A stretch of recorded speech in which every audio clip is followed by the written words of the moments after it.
The Avenger, sworn enemy of evil, is actually Jim Brandon, a famous biochemist. Through his numerous scientific experiments, Brandon has perfected several inventions to aid him in his crusade against crime as the Avenger. Most remarkable of these inventions is the highly secret diffusion capsule, which cloaks him in the black light of invisibility. Brandon's assistant, the beautiful Fern Collier, is the only one who shares his secrets and knows that he is the man the underworld fears as the Avenger. And now, the Avenger, and death rings the bell.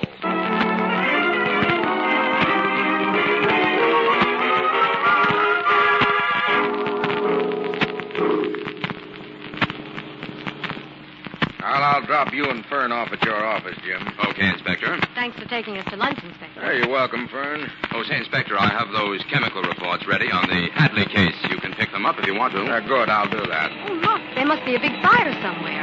Sure looks that way. Say, the whole fire department's out. This is something big. What do you say we tag along, Inspector? I think we better, Jim.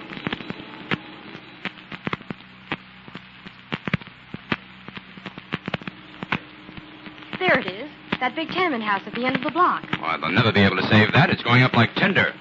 Better park here, Inspector. Yeah. Come on. Gosh, I hope no one was in that house. It's an inferno, all right. That building's ready to collapse. They're turning the hose on the next house. Might as well. That first one is a goner.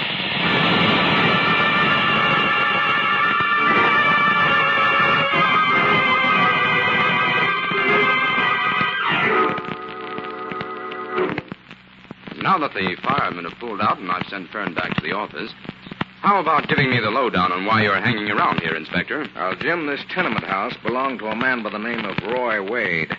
And it just happens that this is the fourth house owned by Wade to burn down within the past few months. Well, that's certainly a good enough reason for a thorough investigation. What's your theory? Arson, insurance, or what? I don't know yet.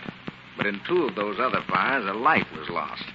The same thing happened here today. Now, don't tell me you'd be willing to call it murder, Inspector. Well, even if we couldn't find a thing to substantiate such a theory in those other cases, if anyone died in this fire, I'm not going to be satisfied there was an accident. How the worm has turned. Hey, maybe I should make you convince me of that. Come on, Jim. Let's give this place a good going over.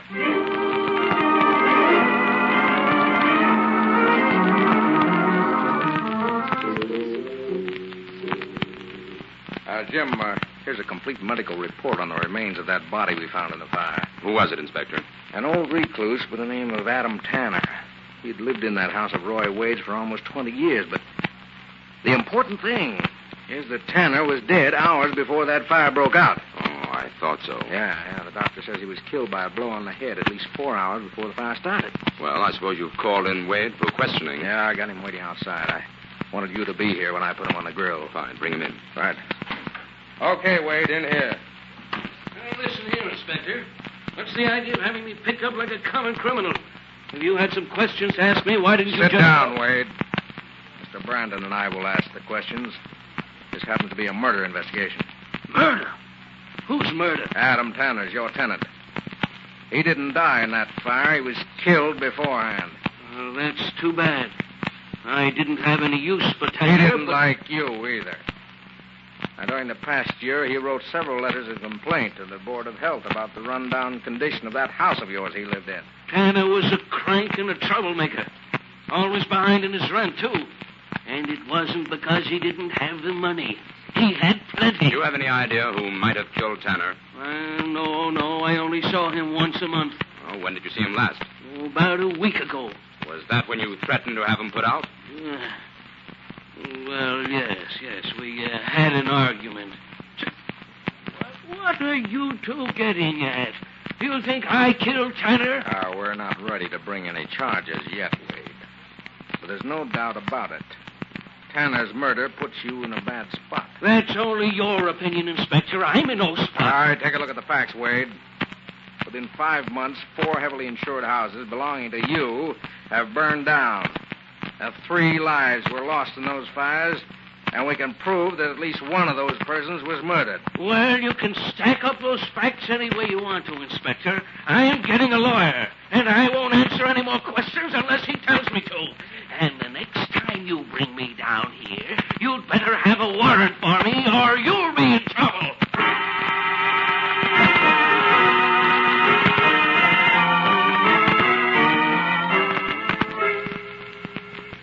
Jim, all these samples of burnt wood look alike to me. I don't think you'll find any clues here. I've already found some, Fern. You have? Yes. We believe Tanner was murdered in the kitchen of that house and that the fire originated there. Now, this is a piece of burnt wood taken from what was left of the kitchen wall. Here, take a look at it through this spectroscope. I'm sorry, Jim. It's just another piece of charcoal as far as I can see. Oh, no, it isn't, Fern. That piece of wood didn't burn normally. If it had, the cross-checks on it would have a definite size. Those are finer and closer together than they should be. That proves that some outside agent was used to help the fire along. Gosh, arson isn't what it used to be, is it? No, science is fighting the fire bug every step of the way these days. Do you think these fires were the work of a pyromaniac or planned with a motive, Jim? The murder of Tanner rules out the pyromaniac. But murder wasn't the motive for those other fires. Insurance, maybe? Well, 90% of all arson cases are attempts to collect insurance, so we can't disregard that. Then the case is solved.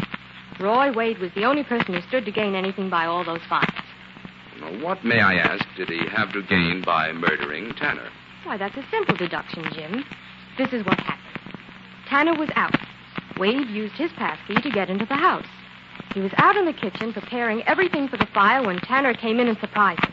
They had a fight, and Wade killed Tanner. Well, not so fast, Inspector Collier.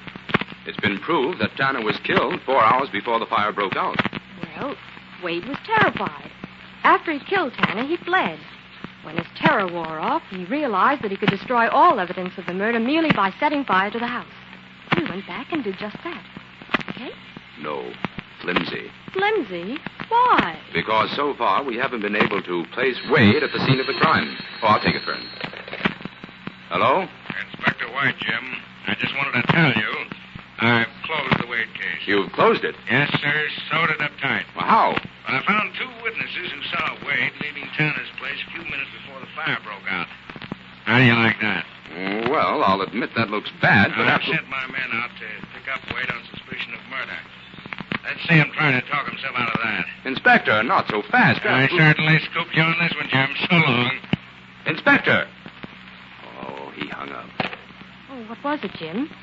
The inspector's arresting Wade on suspicion of murder. You see, it's just like I said. I knew Wade was guilty. Well, you may be right, but so far all the evidence is circumstantial.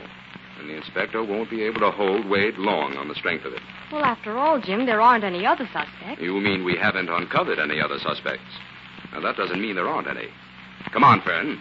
Let's set up that microtome. I'm going back to work.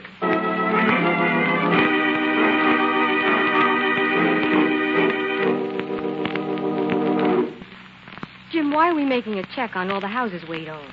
I'm just not satisfied with the set pattern of this case, Fern. A man in Wade's position would have to be awfully stupid to believe he could get away with 4 fires and a murder. And Wade is far from stupid. Well, here's the last address on our list. Oh, look, Jim, there's an antique shop in the basement. Yes. It seems to be either selling out or moving. Come on, Fern, let's go in and have a look around. Good day. Anything I can show you? Well, we'd like to look around if you don't mind. Of course not. Here's some nice tables, Jim. Everything's in pretty much of a mess. I'm in the process of moving. Oh? Well, don't you find this a good section for antiques? Oh, the section's fine. Nearly all the old people living around here have wonderful old furniture. I'm just moving across the street. It's only this house I object to. What, the house? Yes. It's owned by Roy Wade. What with him being such a firebug, you never know which of his houses will go up next. After that last fire, I decided to get out of here. After all, I've got a lot of money tied up in these antiques. Well, you shouldn't have anything to worry about now that Wade's safely in jail. But he's not. What? They released him. A flash came over the radio about 15 minutes ago. Insufficient evidence, they said.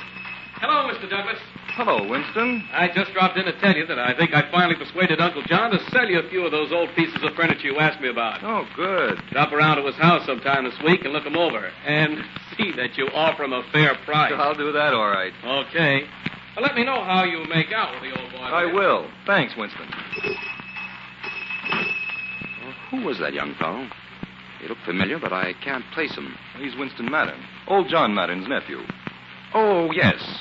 His uncle lives in that house Roy Wade owns on 7th Street. That's right. Jim, I found just the table we need for the office. Okay, have it sent, Fern. It's that one next to the china closet. Oh. Send it to Jim Brandon, 928. Excuse me. Are you Jim Brandon, the detective? Yes. Well, I'm mighty proud to meet you. My name's Hubert Douglas. How do you do? Say, Mr. Brandon, maybe you could use your influence to have something done about the shocking condition of this house. I thought you said you were moving. Well, I am, but I'm sorry for old Mr. Forsythe on the 2nd floor. He'll be left alone here, and... What about the top floor apartment? Well, those people moved out 3 days ago. After tonight, old Forsythe will be here alone. And I think Roy Wade should be forced to make certain repairs for that old man's safety. Well, I'll look into the matter, Douglas. Come on, Fern, settle the matter of that end table. We've got to be getting along.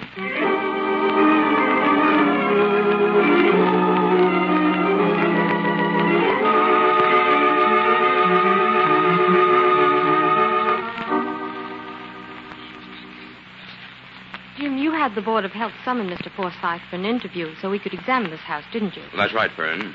Now, we'll take this empty top apartment first and work our way down. I felt like a thief sneaking in that back window. Jim, why are you so interested in this particular house? Because the facts concerning it tally with those of the other Wade houses that have burned down. Jim, would you open that window, please? It's stifling in here. Okay, Fern. Fern, look who's coming toward the house. Why, it's Mr. Wade. What do you suppose he wants here? I don't know, but I intend to stick around and find out. Oh, Jim, if Wade finds us here, there'll be fireworks. Now, don't worry. There's no reason for him to come up to the empty apartment. Look, Jim, he's leaving. Get it. Yes. Come on, Fern. Let's continue with our investigation. We haven't any time to lose. Jim, is it my imagination or do I smell smoke? Well, you're right, Fern. We'd better get out of here. Here, this way. This door leads to the stairway. Ooh! Fern, get back! The whole floor below us is in flames. Jim, what are we going to do? We're trapped.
Back to the Avenger, and death rings the bell.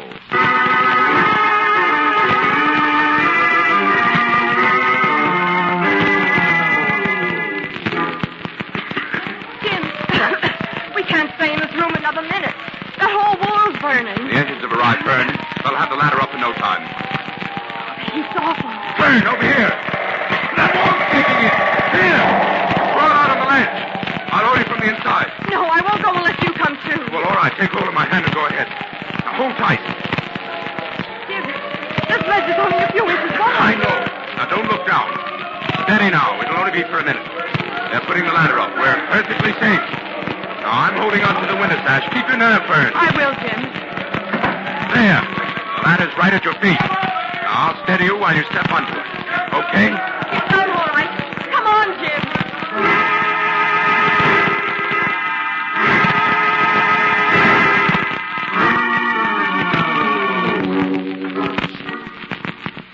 Inspector, I sent for you to come over here to the laboratory to watch a little experiment. Well, that's not why I came, Jim. I want an explanation of that statement you made on the phone. Oh, you mean my warning that you'd be making a fool of yourself if you arrested Wade again? Yes. Now, you yourself admitted that you saw Wade at Forsythe's house just before the fire broke out. I said in front of the house, not inside it. Oh, Wade must be guilty, Jim. Now, why don't you try to help me prove that instead of fighting me every step of the way? Because I know now how those fires were started. And there's an even chance that someone is trying to frame Wade. Come out to the kitchen and I'll show you. The kitchen? Yes, Fern and I have everything ready for the demonstration. Well, it better be good. One more fire and I'll be back in the harness, pounding a beat. Hello, Inspector. Well, hello, Fern. What are you up to in here? You'll see. Over here, Inspector. Take a look at this doorbell. This is where it rings when anyone presses the bell out front. Oh, Jim, what does your doorbell have to do with an arson and murder case? Do you notice anything peculiar about this bell? No. Good. Because right inside that bell, I've rigged up a tiny container of sulfuric acid. Directly underneath is this wastebasket containing paper and rags soaked in oil. And when the bell rings, the hammer breaks the acid container. The waste ignites, and presto, our fire has a good start. Yeah? Now, if I really wanted to make sure this whole house would burn down rapidly, I would spray that wall with gasoline, gunpowder, or flashlight powder. In a matter of seconds, the whole place would be in flames. Are the fire extinguishers ready, Fern? Yes, Jim. Now, here, you take one of them, Inspector, and I'll take the other.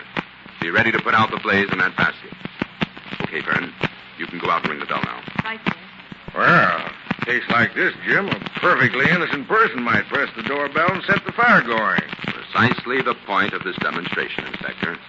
That's why I didn't want you to arrest Wade again until we're certain he did the rigging as well as the ringing.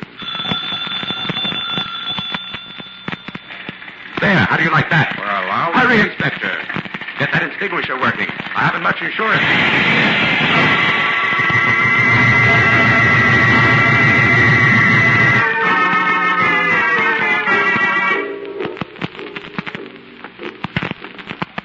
Jim, why are we going to Douglas's antique shop again? I want to find out if Douglas saw anyone going in or out of Forsythe's house yesterday, Fern. That demonstration you made this morning certainly leaves the field wide open, as far as suspects are concerned, doesn't it? Oh, you mean you're no longer convinced it was Wade, huh? No, but I'm not convinced it wasn't either. We can't eliminate Wade, but on the other hand, the criminal could be someone we've had no reason to suspect so far. Oh, Jim, there's old Mr. Forsythe. Looks like he's headed for Douglas's store, too. Oh, yes. Well, good afternoon, Mr. Forsythe. Good day. Let me see now, you're Mr. Brandon, aren't you? Oh, that's right. Have you found another place to live, Mr. Forsythe? Not yet, miss. Spent the night at the settlement house.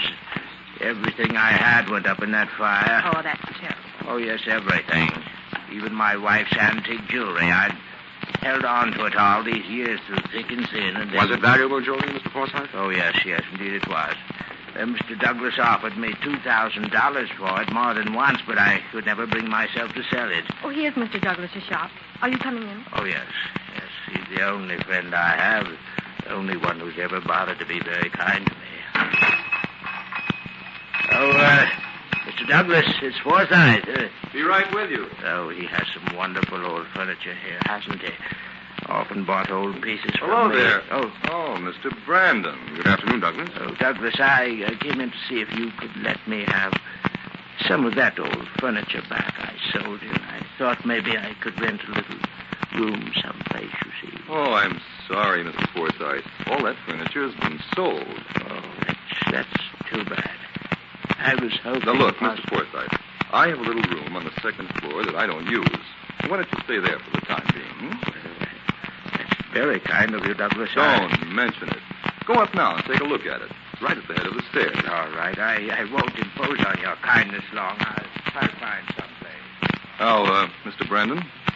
Douglas, did you see anyone entering or leaving Forsythe's house yesterday before the fire? Well, I wasn't going to say anything about it, but I did see Mr. Wade going toward the house just before the fire broke out. No one else? No. Well, I guess your hunch was right. You moved just in time. There's no cure for a firebug, Mr. Brandon. I wouldn't live in one of Wade's houses if he paid me rent for the privilege. Well, thanks, Douglas. Come on, Fern. Well, clues seem to be a disappearing commodity these days. Forsythe gave us a clue, Fern. Indeed. I'll tell you later. Right now, we're going to call on John Madden. What for? Madden lives in the last remaining house that Wade owns. I know, but you checked in on him the other day. Jim, surely you don't think that Wade... I'm not stopping to think, Fern. This time, I'm not going to give death a chance to ring the bell.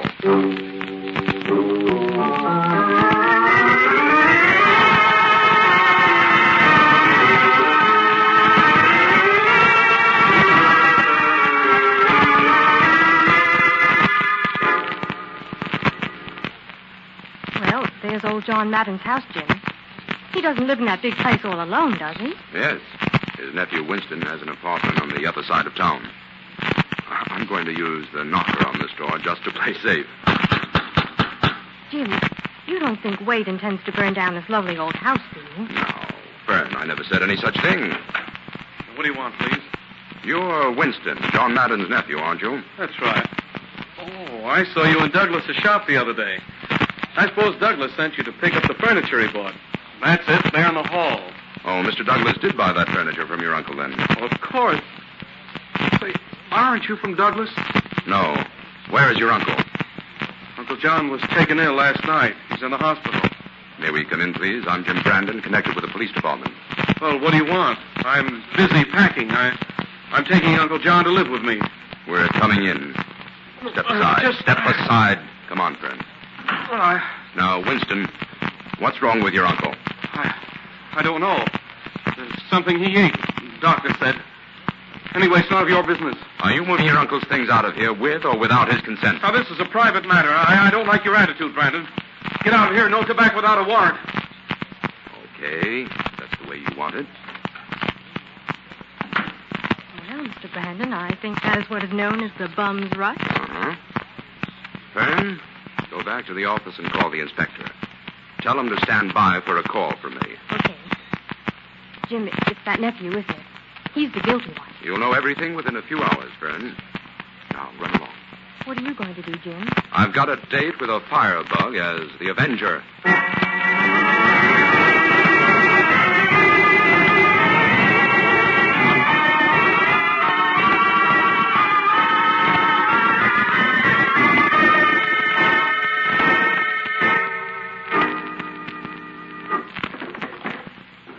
I know old Mattern kept all his money in this bureau.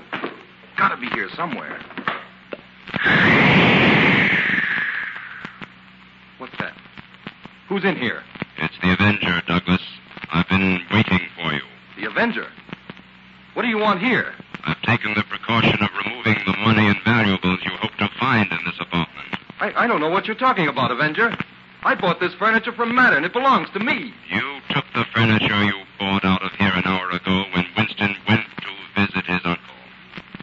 Then you came back to rob and burn this house. I'll make you wish you didn't know so much, Avenger.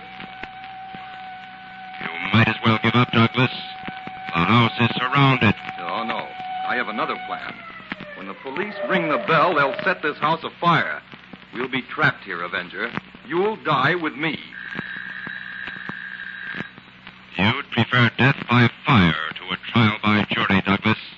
But the bell will not set off the fire this time. The Avenger removed the acid from the bell. Your schemes are over, Douglas. You'll stand trial for arson and for murder.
Douglas confessed, Jim? Yes, Fern.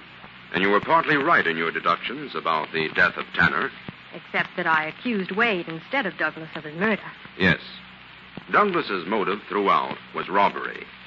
He used his antique business as a means of getting into the homes of old people he thought had money. Under the pretext of examining various pieces of furniture, he found out where the valuables were hidden. Then, later when he went back to load the furniture, he stole the valuables, rigged up his fire device, and left. The first person to ring the bell set off the fire, and all the evidence went up in flames. Right. Then those first two persons who died really were caught in the fire. Yes, but Adam Tanner got wise to what Douglas was up to, and Douglas killed him. But what led you to suspect Douglas, Jim? Douglas had bought furniture from every house where a fire occurred. That in itself was suspicious, but not conclusive. Old Mr. Forsythe gave me the real clue. He told us Douglas knew about that antique jewelry he had. I knew that jewelry hadn't been burned because we had put the ruins of that fire through the sieve. Therefore, the jewelry had been stolen. And since Douglas knew of its existence and value, he was the logical one to suspect. But why did Douglas concentrate on Roy Wade's houses? For several reasons. He knew it would be easy to throw suspicion on Wade because Wade's houses were insured for all the traffic would bear. They were perfect fire traps also. Besides, Douglas knew enough about Wade's business to know when he made his rent collections. You mean he deliberately staged some of those fires so that Wade would be the one to ring the bell? Exactly, friend. But, Jim, what made you so sure you could trap Douglas at Madden's house? Well, I wasn't sure, Fern. As a matter of fact, I wasn't sure until I discovered that Douglas had bought that furniture from Madden. Then I knew the stage was set. Now, who do you suppose that is? Probably the inspector bringing us the afternoon papers. His picture's on the front page of every one of them.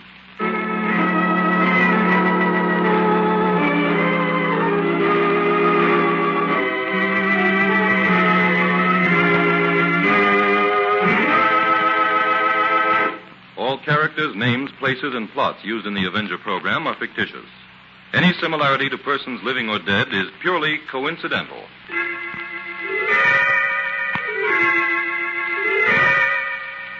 This is a thought. A thought. A thought. Remember, listen for another adventure of... The Avenger.